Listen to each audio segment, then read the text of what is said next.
நான் எங்கள் அப்பா சொன்ன எல்லாத்தையும் கேட்க மாட்டேன். என்கிட்ட வந்து நிறையா பேர், சார் உங்கள் அப்பாவே உங்கள் கூட இருக்கார் சார், இதெல்லாம் எவ்வளோ சார் அப்படின்ட்டு. சார் உங்கள் அப்பா உங்களுக்கு ஏதாவது சொல்லுவார், எனக்கு ஒன்றும் சொல்ல மாட்டார் எங்கள் அப்பா அப்படின்ட்டு.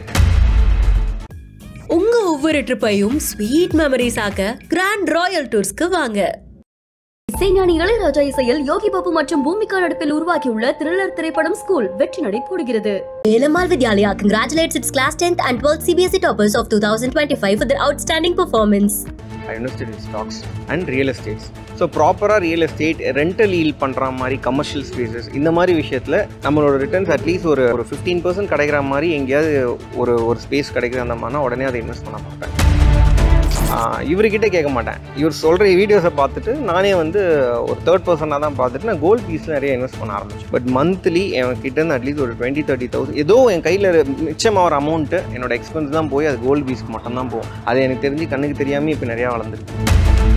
நிறைய பேர் சொல்லுவாங்க நான் 25,000 ரூபாய் சம்பாதிக்கிறேன், இதில் போய் என்ன சேர்க்கறதுன்ட்டுங்க. நான் என்ன சொல்கிறேன், 25,000 ரூபாய் தான் நீங்கள் சம்பாதிக்கிறீங்க, அதை தாண்டி உங்களுக்கு வராதுன்னு உங்களுக்கு தெரியுதுன்னா நீங்கள் வேறு அதர் ஆக்டிவிட்டீஸ் நீங்கள் பண்ணிக்கணுங்க. ஏதாவது பண்ண ட்ரை பண்ணணும். இன்றைக்கி இருக்கிற ஆன்லைன் விஷயங்களுக்கெல்லாம் பார்த்தீங்கன்னா எவ்வளோ ஆப்பர்ச்சுனிட்டிஸ் இருக்குது. அப்படி இல்லை எதுவுமே என்னால் பண்ண முடியாதுன்னா அந்த 25,000 ரூபாயில் தான் நீங்கள் 1000 ரூபா சேர்த்தாக்கணும். நிறைய பேர் பாசிவ் இன்கம்னா உடனே வந்து அவங்க தாட் ப்ராசஸ் எப்படி போயிட்டுனா ஸ்டாக் மார்க்கெட்டுக்குள்ளே வந்தாலே எப்பா நான் நாளைக்கே 1 கோடி ரூபாய் ஆகிடும். வாய்ப்பு இல்லை சொல்கிறேனே. நான் வந்து மல்டிபிள் பிஸ்னஸ்க்குள்ளே இறங்குனதுக்கு எனக்கு நிறைய டைம் எடுத்துச்சு. ஆனால் என்னென்னா எனக்குள்ளே ஒரு ட்ரைவ் இருந்துகிட்டே இருக்குது. அந்த ட்ரைவ் தான் இதுக்குள்ளே வந்து நிற்க வைக்குது என்ன. Is a very big support from start, ஓகேங்களா. ஆனால் அந்த support is not financial support. அவர் எனக்கு எப்போ நான் இப்போ கூட போய் நான் இருந்தேன்னா அவர் எனக்கு எதுவுமே சொல்ல மாட்டார், வேணா எடுத்துக்கோன்னு சொல்கிற மனுஷன் தான். ஆனால் என்னென்னா அவர் வந்து ஸ்டாண்டலோனாக வந்தவர். அந்த தாட் என் மைண்ட்லேயும் இருக்குது. ஸோ அப்போ வந்து அவரோட ஜேர்னி இஸ் டிஃப்ரெண்ட், என்னோட ஜேர்னி இஸ் டிஃப்ரெண்ட். இப்போ there is a path where we ரெண்டு பேரும் சேர்ந்து இது பண்ணணுன்ட்டு. ஸ்டாக் மார்க்கெட்டுக்குள்ளே ஃபுல் டைமாக வருவேன் அந்த மாதிரிலாம் என்றைக்குமே நினச்சது கிடையாது. பட் அது நடந்திருக்கு. ஒரு ஃபினான்ஷியல் எக்ஸ்பர்ட்டோட சன், அவரோட இன்வெஸ்ட்மெண்ட்ஸ் வந்து எப்படிலாம் இருக்கும், நீங்கள் எப்படிலாம் இன்வெஸ்ட் பண்ணிருக்கீங்க? என்னோட மெயின் இது like because since we are in to stock market, ப்ராப்பராகவே வந்து நம்ம ஸ்டாக் மார்க்கெட் ஸ்விங் ட்ரேடிங்குள்ளே இருக்கிறதுனால என்னோட மேஜர் வந்து I invested in stocks and real estates. Real எஸ்டேட்னால் சும்மா கிடையாது, உங்களுக்கே தெரியும்னு நினைக்கிறேன். Because now real estate in Chennai is getting high. அதே மாதிரி real estates in other countries also it's getting high. So ப்ராப்பராக ரியல் எஸ்டேட் ரெண்டல் ஈல்ட் பண்ணுற மாதிரி கமர்ஷியல் ஸ்பேசஸ் இந்த மாதிரி விஷயத்தில் எனக்கு வந்து வின் சுச்சுவேஷனில் இருக்கணும். நம்மளோட ரிட்டர்ன்ஸ் அட்லீஸ்ட் ஒரு மந்த்லி வந்து ஒரு 15-20% கிடைக்கிறதே கஷ்டம். ஒரு 15% கிடைக்கிற மாதிரி எங்கேயாவது ஒரு ஸ்பேஸ் கிடைக்குது அந்த மாதிரினா உடனே அதை இன்வெஸ்ட் பண்ண பார்ப்பேன். அது ரொட்டேஷன்லேயே இருக்கும். ஸோ அந்த மாதிரி தான் வந்து நம்ம கண்ணுக்கு தெரியாமல் குட்டி குட்டியாக இதுவும். ஆனால் மெயின் வந்து நான் ஸ்டாக்ஸில் வந்து இவர் சொன்ன மாதிரி கோல்டு பீஸு, இவர் சும்மா சொன்னாரோ என்னமோ தெரியல, அந்த டைமில் இவர் சொல்லும் போது ஒரு 6,000 அனலிஸ்ட்டை பக்கத்தில் வச்சுக்கிட்டு இல்லை அப்படி சொல்ல, இவர் அந்த டைமில் வந்து ஒரு 9,000 ஆகும்னு சொன்னார்ல. நிறைய பேர் அப்படி தானே சொன்னாங்க வந்துட்டு வீடியோ போடும் போது, நாங்களே போடும் போது. சார் என்ன சார் சொன்னீங்க இப்படி இறங்கிடுச்சு அப்படி சொன்னார். பட் இவர் என்கிட்ட எப்பவுமே சொல்லிட்டு இருப்பா இது ஏறும் ஏறும் ஏறும்ட்டு. நம்ம சிம்பிள், நான் எங்கள் அப்பா சொன்ன எல்லாத்தையும் கேட்க மாட்டேன். அதான் சொன்னேன், எல்லாருமே கேட்பாங்க. என்கிட்ட வந்து நிறையா பேர், சார் உங்கள் அப்பாவே உங்கள் கூட இருக்கார் சார், இதெல்லாம் எவ்வளோ சார் அப்படின்ட்டு. சார் உங்கள் அப்பா உங்களுக்கு ஏதாவது சொல்லுவார், எனக்கு ஒன்றும் சொல்ல மாட்டார் எங்கள் அப்பா அப்படின்ட்டு.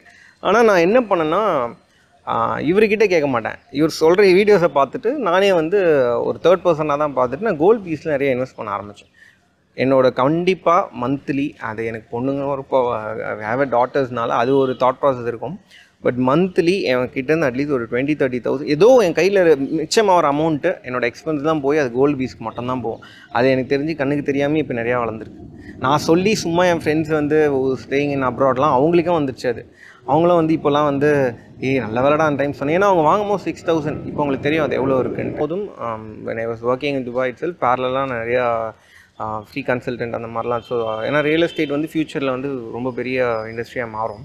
அப்படி இருக்கும்போது அதோட இம்பார்ட்டன்ஸ் நமக்கு தெரியணும். Even small piece of land வந்து ஃப்யூச்சரில் வந்து நம்ம கிடைக்குமா அப்படின்னு தெரியாது. ஸோ அதை சிறுக சேர்க்கணும், அந்த ஒரு விஷயம் அது ரொம்ப முக்கியங்க. நான் அதான் சொல்கிறதுங்க, திரும்பி சொல்லும்போது பார்த்திங்கன்னா உங்களோட இன்வெஸ்ட்மெண்ட்டை வந்துங்க ஒரு 2 லட்சம் கைக்கு வந்தால் தான் நான் சேமிப்பேன்னு நினைக்காதீங்க. 100 ரூபா இருந்தாலும் சேமிக்க ஆரம்பிங்க. ஒரு டார்கெட் வச்சுக்கிங்க. அந்த டார்கெட்டை மைண்டில் ஃபிக்ஸ் பண்ணிவிடுங்க. இப்போ கிடைக்கிற 100 ரூபா சேர்த்துக்கிட்டே வாங்க. அது 1000 மாறும், 10,000 மாறும், 1 லட்சமாக மாறுங்க. எந்த ஃபோர்ஸும் ஃபேமிலியில் வந்து ஒரு லைஃப்பை நம்ம ஸ்டார்ட் பண்ணுறோம்னா ஹாப்பியாக இருக்கிறதுக்கு தாங்க. அந்த ஹாப்பினஸ் போகிற மாதிரி எந்த பிரச்சனையும் நம்ம வந்து உருவாக்கக்கூடாதுங்க. ஒரு மனுஷனுக்கு வந்து பார்த்திங்கன்னா மனச்சிதையை உருவாக்குறது பணம் லாஸ் தாங்க, வேறு எதுவுமே கிடையாது. மற்ற இதெல்லாம் கடந்து வந்துடலாங்க, மற்ற எந்த விஷயமா இருந்தாலும் நீங்கள் ஈஸியாக கடந்து வந்துடலாம். ஆனால் ஒருத்தருக்கு வந்து பணம் லாஸ் ஆயிடுச்சுன்னு வச்சிங்களேன், அது மைண்டுக்குள்ளே வந்து ஒரு பெரிய மன உளைச்சலை கொடுத்துக்கிட்டே இருக்குங்க. அதனால தான் அந்த பணத்தோட வேல்யூவை ஃபஸ்ட்டு தெரிஞ்சுக்கிங்க. நிறைய பேர் சொல்லுவாங்க, நான் 25,000 ரூபாய் சம்பாதிக்கிறேன், இதில் போய் என்ன சேர்க்கறதுன்ட்டுங்க. நான் என்ன சொல்கிறேன், 25,000 ரூபாய் தான் நீங்கள் சம்பாதிக்கிறீங்க, அதை தாண்டி உங்களுக்கு வராதுன்னு உங்களுக்கு தெரியுதுன்னா நீங்கள் வேறு அதர் ஆக்டிவிட்டீஸ் நீங்கள் பண்ணிக்கணுங்க. ஏதாவது பண்ண ட்ரை பண்ணணும். இன்றைக்கி இருக்கிற ஆன்லைன் விஷயங்களுக்கெல்லாம் பார்த்தீங்கன்னா எவ்வளோ ஆப்பர்ச்சுனிட்டிஸ் இருக்குது. அப்படி இல்லை எதுவுமே என்னால் பண்ண முடியாதுன்னா அந்த 25,000 ரூபாயில் தான் நீங்கள் 1000 ரூபாய் சேர்த்தாக்கணும், வேறு வழி கிடையாது இல்லையா? அந்த 1000 தான் நீங்கள் சேர்க்கணுங்க. அது ரொம்ப முக்கியமான விஷயம்ங்க. சார், நீங்கள் சொல்கிறத கேட்டு நிறைய பேர் வந்து சேமிக்க ஆரம்பிச்சிருக்கோம். நீங்கள் சொன்ன கோல்ட் பீஸில் இன்வெஸ்ட் பண்ணியிருக்கோம். அந்த மாதிரி நிறைய ஸ்டோரிஸ் நீங்களே கேட்டிருப்பீங்க. இப்போது அந்த கார் அதை பார்த்த உடனே எல்லாருக்குமே ஒரு ஆசை வந்திருக்கும், நாங்களும் வந்து இந்த மாதிரியான ஒரு ட்ரீம் வந்து நாங்களும் அச்சீவ் பண்ணணும் அப்படின்னு சொல்லி. ஸோ அவங்களுக்கு உங்களோட பீஸ் ஆஃப் அட்வைஸ்? இல்லை, அதுதாங்க அவங்க ட்ரீம் வச்சுக்கிட்டுங்க, அது ஸ்டார்டிங்லேருந்து சேவிங் ஸ்டார்ட் பண்ணுங்க. நான் சொல்கிறேங்க, லோன் வாங்கி ஒரு பொருளை வாங்கி நம்ம வீட்டு வாசல் முன்னாடி நிறுத்துறதுல எந்த பிரயோஜனம் இல்லை. இப்போ இவர் இந்த அளவுக்கு இருக்காருன்னு சொன்னாங்க, இவர் சொந்த வீட்டில் இருக்கார், ரெண்டல் இஷ்யூ கிடையாதுங்க, கம்ஃபர்டபுளாக இருக்கார், என்ன தேவையோ அவரோட சேவிங்ஸ் அவர்கிட்ட இருக்குங்க, எந்த விதமான பாதிப்பும் கிடையாதுங்க. கார் வந்து நோ இன்ஸ்டால்மெண்ட்டுங்க. இப்போ அவர் மைண்ட் ஹாப்பியாக இருக்கும். இதனால் என்ன ஆகும்னா அவர் நெக்ஸ்ட் ப்ராஜெக்ட் பார்ப்பாருங்க. இப்போ 4 பிஸ்னஸ் பண்ணிக்கிட்டு இருக்காருங்க, அடிஷ்னலாக என்ன பண்ணலாம் இப்போ காரில் பேசிக்கிட்டு வந்துக்கிட்டு இருக்காருங்க. அப்போ என்னன்னா உங்கள் மைண்டு ஃப்ரீயாக இருந்தால் தான் நெக்ஸ்ட் ஸ்டேஜுக்கு உங்களுக்கு சிந்திக்கிறதுக்கு உண்டான வாய்ப்பு இருக்குங்க. நீங்கள் காரை கொண்டு வந்து கடனில் வச்சுட்டீங்கன்னு சொன்னால் உங்களுக்கு ஃபுல்லாக நாளைக்கு எப்படி இஎம்ஐ கட்டுறதுன்னா உங்களோட ஸ்கில்லே அடிபட்டு போயிடுங்க. உங்களுக்கு என்ன தெரியுமோ அதையே நீங்கள் அடுத்த ஸ்டேஜ் நீங்கள் கால் வைக்க முடியாமல் போயிடுங்க. இப்போ மைண்டு ஃப்ரீ. கார் இன்றைக்கே வாங்கணுமன்ற கட்டாயம் எதுவும் கிடையாதுங்க. வாங்கணும்னா வாங்கிக்கோங்க, அது தேவையா? இப்போ நிறைய பேர் நான் சொல்லியிருக்கேங்க, எனக்கு வந்து ஃபிசிக்கல் ப்ராப்ளம் இருக்குது, ஹெல்த் ப்ராப்ளம் இருக்குன்னா ஓகே கார் வாங்குங்க. நீங்கள் ஆஃபீஸ் போகிறேன், டெய்லி போயிட்டு வரணுங்க, பஸ்ஸில் போக முடியாதுன்னா வாங்கிக்கோங்க. பட் ஆனால் வந்துங்க சும்மா வாங்கி நிறுத்தி நான் பீச்சுக்கு போகிறேங்க, என்றைக்கோ ஒரு நாள் ஊருக்கு போவாங்க, அந்த ஊர் காரில் போனால் தான் பெருமைன்னு ஒன்றும் கிடையாதுங்க. நல்லா புரிஞ்சுங்க. அந்த மாதிரி தேவைகளை சுருக்கிட்டு நீங்கள் இன்றைக்கி என்ன கார் வாங்கணும்னு நினைக்கிறீங்களோ அதை விட்டுருங்க. இன்னும் 10 வருஷம் 5 வருஷம் கழிச்சு நான் சேர்த்து வச்சு அந்த கார் வாங்க போகிறேன்றதை நீங்கள் இங்கேருந்தே பிளான் பண்ணி சேர்த்திங்கன்னா நீங்கள் அந்த காருக்கு போயிடுவீங்க. இந்த இடத்துல சொல்லணும், ஏன்னா நான் இதுக்கு 2 இயர்ஸ் முன்னாடி பார்த்த கார் இருக்குங்களே, அது இதை விட ரொம்ப கம்மி அந்த ஒரு இதுதான். பட் அது ஒரு நல்ல கார் தான். பட் அந்த டைமில் அது வாங்கியிருந்தேன், இந்த கார் கிடச்சிருக்காது. நான் அந்த டைமில் எடுத்த டிசிஷன் சிம்பிள். நம்ம மனசுக்கு நமக்கே தெரியும், நமக்கு என்ன அதுவே சொல்லும். அதுவும் ஃபினான்ஷியலாக இருக்கும் போது உங்களுக்கு தெரியாதா, நான் இந்த மொபைல் வாங்கலாமா வேணாமா, இது வாங்கினா எனக்கு அடுத்த மாதம் என்ன பிரச்சனை, இல்லை இது வாங்கினா உங்கள் மனசுக்கே தெரியும் போது அதை மீறாதீங்க.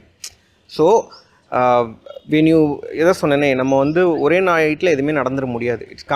It won't happen for sure. அப்போது உங்களோட கை கடக்கத்தில் என்ன பண்ண முடியும்? ஆனால் என்னென்னா இப்போ இந்த 25,000 நீங்கள் சொல்கிறீங்களே, நான் பார்க்குற பசங்கள்லாம் சொல்கிறேன். இப்போ நான் ரீசெண்டாக கூட ஒரு இடத்துல ஒன்று பார்த்தேன், 25,000 இருக்கும். என்ன நினைக்கிறாங்கன்னா, நான் அடுத்த நாளே எனக்கு 25 லட்சம் வரணும்னு நினைக்கிறாங்க. அது நீங்களே சொல்லுங்கள், அது உங்களுக்கே ஆன்சர் இருக்குது. நான் இவர் சொல்ல வேணாம், நான் சொல்ல வேணாம், ஆக முடியாதுல்ல.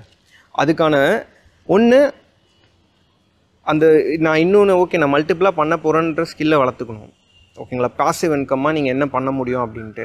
நிறைய பேர் பாசிவ் இன்கம்னா உடனே வந்து அவங்க தாட் ப்ராசஸ் எப்படி போயிட்டுனா, ஸ்டாக் மார்க்கெட்டுக்குள்ளே வந்தாலே எப்பா நான் நாளைக்கே 1 கோடி ரூபாய் ஆகிடும். அதுவும் வாய்ப்பு இல்லை. எதுவும் இப்போ இவர் வந்து இப்போ ஒரு அனலிஸ்ட்டாக ஆயிருக்காருன்னா அவரோட ட்ராவல் அவர் அதுக்கு நிறைய எஃபர்ட் போட்டிருக்கு. அதான் சொன்னேன், வெளியே இருந்து பார்க்குறவங்களுக்கு அது எல்லாமே புரியாது. It's not a simple one day travel கிடையாது. அப்படி இருக்கும்போது ஆனால் பீப்புள் ஆர் லைக், இப்போ எங்கள் கிளாஸ்க்கே வரவங்க என்ன பண்ணுவாங்கன்னா, சரி இதை நான் கற்றுக்கிட்டா நாளிலேருந்தே ஒரு 10,000 ரூபாய் சம்பாதிச்சலாமான்னு. பண்ண முடியாமல் கிடையாது. ஆனால் அதுக்கான ப்ராக்டிஸ் நீட், அதுக்கான ஸ்கில்ஸ் அவங்க வளர்த்து கண்டிப்பாக மேம். அதான் சொல்கிறேனே, நான் வந்து மல்டிபிள் பிஸ்னஸ்க்குள்ளே இறங்குனதுக்கு எனக்கு நிறைய டைம் எடுத்துச்சு. நான் பண்ணிகிட்டு இருக்க பிஸ்னஸ்க்கெல்லாம் எனக்கு வந்து நான் எப்போ ஏஞ்சிக்கிறேன் எப்போ போகிறேனே எனக்கு தெரியாது. ஆனால் என்னென்னா எனக்குள்ளே ஒரு ட்ரைவ் இருந்துகிட்டே இருக்குது. அந்த ட்ரைவ் தான் இதுக்குள்ளே வந்து நிற்க வைக்குது என்ன. நான் வந்து சும்மா உட்காந்துட்டு நான் இவ்வளோ தான் வச்சுட்ருக்கேன், நான் இதை வச்சு என்ன பண்ண முடியும் அப்படி யோசிச்சுட்டு இருந்தால் முடியாது. You need to 100% work on you. நான் என்ன சொல்கிறேன், பிக்கஸ்ட் இன்வெஸ்ட்மெண்ட் என்னை பொறுத்த வரைக்கும் இஸ் யூ. நீ உட்காந்து இன்வெஸ்ட் பண்ணிகிட்டே இருந்தீங்கன்னா யூ வில் பி குட்.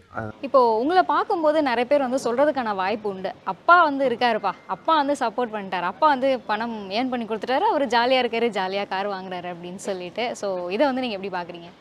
இல்லை, நிறைய பேர் கமெண்ட்ஸ்லேயே அதான் போடுறாங்க, அப்பாவோட பிஸ்னஸை இவர் என்னோட பிஸ்னஸே பார்க்கலங்க, எனக்கு ஹெல்ப் பண்ணியிருக்காருங்க, நான் என் பிஸ்னஸை ஸ்டாப் பண்ணிட்டேன், அவரோட பிஸ்னஸ் வேறாங்க, அவரோட பிஸ்னஸ் கம்பேர் பண்ணும்போது என் பிஸ்னஸ் எல்லாம் ஒன்றுமே சிம்பிளாக. இது வந்து நிறைய இடம் மேம், இதுக்கு நான் ஆன்சர் பண்ணோன்னு இல்லை. ஃபஸ்ட்டு ஒரு விஷயம் என்னென்னா, நான் என்றைக்குமே என்னோட தெரிஞ்சு நான் 22 இயர்ஸ்லேருந்து அப்பா கிட்டேருந்து காசு வாங்கதே நிறுத்திட்டேன். அது எனக்குள்ளே ஒரு டிசிப்ளின் நான் வளர்த்துக்கிட்டேன். ஏன்னா ஒரு ஏஜ்க்கு அப்புறம் நம்ம வீட்டில் கேட்கக்கூடாது. அதுக்காக தான் நம்மளை படிக்க வச்சுருக்காங்க. அவங்க கொடுக்க போகிற நமக்கு பெரிய பிக்கஸ்ட்டு இன்வெஸ்ட்மெண்ட் வந்து என்னோடய எஜுகேஷன். அது கொடுத்துருக்காங்க, அதை வச்சு நான் என்ன பண்ண முடியுன்றது அதை நான் ரொம்ப ஸ்ட்ராங்காக இருக்கேன். இப்போ எங்கே பார்த்தாலும் கமெண்ட் இருக்கும், என்னப்பா அவங்க அப்பா பெரிய ஃபினான்ஷியல் அட்வைசரு, நீ இதை வாங்கிட்ட அதை வாங்கிட்டேன்னு. இப்போவே நாங்கள் இது பண்ணலைனாலும் எனக்கு நான் போனேன்னா எனக்கு ஒரு நல்ல பேக்கேஜுக்கு ஒரு 40-50 LPAக்கு. ஏன்னா என்னோடய லாஸ்ட் சேலரி மேம் நான் முடியும் போது என்னோடய சேலரி வந்து 4.5 lakhs. நான் குவிட் பண்ணும் போது என்னோட லாஸ்ட் சேலரி வாஸ் 4.5 lakhs. இப்போவே நான் ஏன் விட்டேன் தெரியுமா? நான் சும்மா எடுத்தங்க ஒருத்தரெலாம் விடல. என்னோட நீஷ் எனக்கு தெரியும். நீஷ் இன் த சென்ஸ் என்னோட டெக்னாலஜி. இப்போ நான் போய் ஒரு இடத்துல ஒரு கம்பெனியில் ஜாயின் பண்ணி இப்போ கூட எனக்கு கால்ஸ் வரும். நான் போனேன்னா ஒரு கன்சல்டண்ட்டாக போய் உட்காரலாம். ஐ வில் மேம் எனக்கு 2-3 கண்ட்ரியிலேருந்து ஆஃபர் இருந்து தான் நான் அதை குவிட் பண்ணேன். என்னென்னா நான் இவ்வளோ தூரம் இதில் இருந்துட்டேன். யாரோ MNCயில் ஒர்க் பண்ணி ஏதோ ஒரு கம்பெனி இது பண்ணுறதுக்கு I want to build a company. So நான் அதுக்கு என்னோடய எக்ஸ்பீரியன்ஸ் என்ன பண்ண முடியுன்றதுனால தான் உள்ளே வந்தனே தவிர இப்போ அப்பாவை டிபெண்ட் பண்ணி என்றைக்குமே அதை சொன்னேன். இப்போ இது கூட அவர் கிடையாது. நான் சொல்லுவேன் இப்போ நான் ஒரு பிஸ்னஸ் பண்ணுறேன்னா அதுக்கிட்ட சொல்லுவேன் is a very big support from start. ஓகேங்களா? ஆனால் அந்த support is not financial support. அவர் எனக்கு எப்போ நான் இப்போ கூட போய் நான் இருந்தேன்னா அவர் எனக்கு எதுவுமே சொல்ல மாட்டார். வேணா எடுத்துக்கோன்னு சொல்கிற மனுஷன் தான். ஆனால் என்னென்னா அவர் வந்து ஸ்டாண்டலோனாக வந்தவர். அந்த தாட் என் மைண்ட்லேயும் இருக்குது. அவரை பார்த்து எனக்கு வேண்டாம் நான் வளர்கிறேன் அப்படின்ட்டு. ஆனால் நான் அதை வந்து வெளியே இருந்து பார்க்குறது நார்மல் தானே மேம். அது வந்து என்னென்னா யாரை பார்த்தாலும் என்ன நாளைக்கு நான் பெரிய ஆளாகவே இன்னும் பெரிய ஆளாகவே வந்துட்டாலே என்னப்பா அப்பா பெரிய ஆள் அதனால இவர் வந்துட்டாருன்னு எல்லாருக்கும் ஒரு ட்ராவல் இருக்கும். அதை நம்ம வி ஸ்டார்ட் ஜஸ்டிஃபைங்னா கேள்விகள் வந்துக்கிட்டே இருக்கும். அது நம்ம சொல்ல முடியாது. நம்ம வந்து நம்ம முன்னாடி போயிட்டுருக்கு அவ்வளோதான் பண்ண முடியும். ஸோ அப்போ வந்து அவரோட ஜேர்னி இஸ் டிஃப்ரெண்ட், என்னோட ஜேர்னி இஸ் டிஃப்ரெண்ட். இப்போ there is a path where we 2 பேரும் சேர்ந்து இது பண்ணோன்ட்டு. ஸோ அது வந்து தேங்க்ஸ் டு காட் அது வந்து நடக்கும். நான் வந்து உண்மையாகவே ஸ்டாக் மார்க்கெட்டுக்குள்ளே ஃபுல் டைமாக வருவேன் அந்த மாதிரிலாம் என்றைக்குமே நினச்சது கிடையாது. பட் அது நடந்திருக்கு. இது இப்போ ஷார்ட் டைமாக வந்தது தாங்க. அவரோட விஷயம் 8-9 இயர்ஸாக போயிட்டுருக்கிற விஷயங்கள் தாங்க. சார் நம்ம இந்தியா பொறுத்த வரைக்கும் ஒரு லக்ஸுரியஸ் கார் வந்து இஎம்ஐ இல்லாமல் இந்த ஃபினான்ஷியல் டென்ஷன்ஸ்லாம் இல்லாமல் அஃபோர்ட் பண்ணுறவங்களோட பர்சன்டேஜ் அப்படின்னு பார்த்தா 0.5லேருந்து 1% தான் சார். ஸோ அந்த பர்சன்டேஜ்க்குள்ளே நம்மளோட சன் வந்திருக்கிறாரு அப்படிங்கிறது உங்களுக்கு எந்த அளவுக்கு பெருமையாக இருக்குது? ஏன்னா நாங்கள் பார்த்தோம் அவ்வளோ ப்ரௌட் ஃபாதராக உங்களை வந்து அவர் வந்து ஃபீல் பண்ணுறாரு. ஸோ உங்களுக்கு எவ்வளோ ப்ரௌடாக இருக்குது? எனக்கு உண்மையாகவே சந்தோஷம் தாங்க. ஏன்னா அவர் சொன்ன மாதிரி 22 வயசுலேருந்து எங்கிட்ட எந்த காசும் வாங்கினதில்லைங்க. அவருக்குன்னு ஒரு வீடுங்க, அவருக்குன்னு ஒரு காருங்க. அவரோட லைஃப் வந்து எந்த இடத்துலையும் ஃபோர்ஸ் பண்ணாமல் எந்த ப்ரெஷர் கொடுக்காம ஒரு ரியல் எஸ்டேட்டில் வந்து ஒரு பெரிய அளவில் அவர் இருக்காருங்க. சாதாரண விஷயம் இல்லை. அது அவரே ஒரு ஐடியா பண்ணி அது எப்படியெல்லாம் வந்தார்னு கூட எனக்கு தெரியாதுங்க. அது ஒரு புது ஃபீல்டு. அது எப்படி பிடிச்சான்னு தெரியும். அப்புறம் இன்றைக்கி என்ன பெரிய டிஜிட்டல் மார்க்கெட்டிங் ரன் பண்ணுறாருங்க. பெரிய பெரிய பிராண்டுகள்லாம் வந்தார். அதெல்லாம் எப்படி பண்ணார்னு கூட எனக்கு தெரியாதுங்க. அப்போ அந்த மாதிரி நிறைய விதமான விஷயங்களை மாற்றும்போது கண்டிப்பாக அந்த ரேஞ்சில் வரும்போது கண்டிப்பாக அவர் வந்து ஸோ என்னென்னா ஃபேமிலியிலேயே இதான் ஃபர்ஸ்ட். ஆக்சுவலாக அவர் வந்து நான் சொன்ன மாதிரி தான் ஒரு ஆக்ட் பண்ணணுன்னார் இல்லையா? 8 இயர்ஸாக அவர் வந்துங்க ஆக்டிங் எல்லாம் பண்ணார். இப்போ அவரே ப்ரொடியூசராக மாற போகிறாருங்க. அந்தளவுக்கெல்லாம் இருக்குங்க. பட் இதெல்லாம் விஷயம் கிடையாதுங்க. ஆனால் அவரோட வளர்ச்சி அவராக வளர்றா இருப்பாருங்க. அதுதான் எல்லாருக்குமே நம்ம சொல்கிற முக்கியமான விஷயமெல்லாம் நீங்களாக வளருங்க. பேரண்ட்ஸை ஃபோர்ஸ் பண்ணாதீங்க. பேரண்ட்ஸோட எல்லா பிரச்சனையும் புரிஞ்சுக்கிங்க. நம்ம லெவலுக்கு நம்ம பேச முடியாதுங்க. நம்ம எவ்வளோ கீழ் லெவலில் இருக்கிறவங்க அப்பா அம்மா கஷ்டத்தை புரிஞ்சுக்கிட்டு நீங்கள் அப்பா அம்மாவுக்கு சப்போர்ட் பண்ணுங்கள். உங்களோட வாழ்க்கையை உங்களோட சம்பளத்து மூலிமா உயர்த்திக்கிங்க. அதுதான் இந்த இடத்துல ஒரு சின்ன பீஸ் ஆஃப் இது மேம். இப்போ நம்ம வந்து நம்ம கம்பெனிக்கு ஆள் எடுக்கும் போது இந்த மாதிரி பார்க்கும்போது நான் இருந்த டைம்லேயும் இப்போயும் நான் அந்த ஒரு இது பார்க்குறேன். இப்போ வந்து people are limiting their self. என் வேலை இதுதான், நான் இவ்வளோ தான் பண்ணுவேன். ஒரு சின்ன ஒரு ஒர்க் எடுத்துக்கிட்டாலும் ஃபார் எக்ஸாம்பிள் ஒரு அக்கௌண்டண்ட்டோ இல்லை ஒரு அட்மினோ இல்லை வந்து ஒரு எடிட்டர் அந்த மாதிரி எடுத்துக்கும் போது சார் என்னோடய வேலை இதுதான் சார், இதுக்கு மேலே எதுவும் பண்ண மாட்டேன் அப்படி நினைக்கும் போது நம்ம அதுக்குள்ளே இருப்போம். இப்போ என் பிஸ்னஸ்னும் போது நீங்கள் நம்ப மாட்டீங்க, ஒரு கால்ஸ்லேருந்து சரி அதை வந்து டிஜிட்டல் மார்க்கெட்டிங்கும் சரி end to end work. I won't think இது என்னோடய பிஸ்னஸ்னால் நான் தானே உருவாக்கணும். நீங்கள் ஒரு பிஸ்னஸ் ஆரம்பிச்சிட்டா மட்டும் போதாது. அந்த பிஸ்னஸ்க்கு உங்களோட லிட்ரலாக சொல்லுவாங்க பிளட் அண்ட் சோலை போட்டால் மட்டும்தான் நீங்கள் வந்து அதில் வந்து ஒரு ஸ்டெப்பாக அதை எடுத்து வைக்க முடியும். அது கன்சிஸ்டண்ட்டாக நடந்துக்கிட்டே இருக்கணும். அது 1 டேவும் நடக்காது.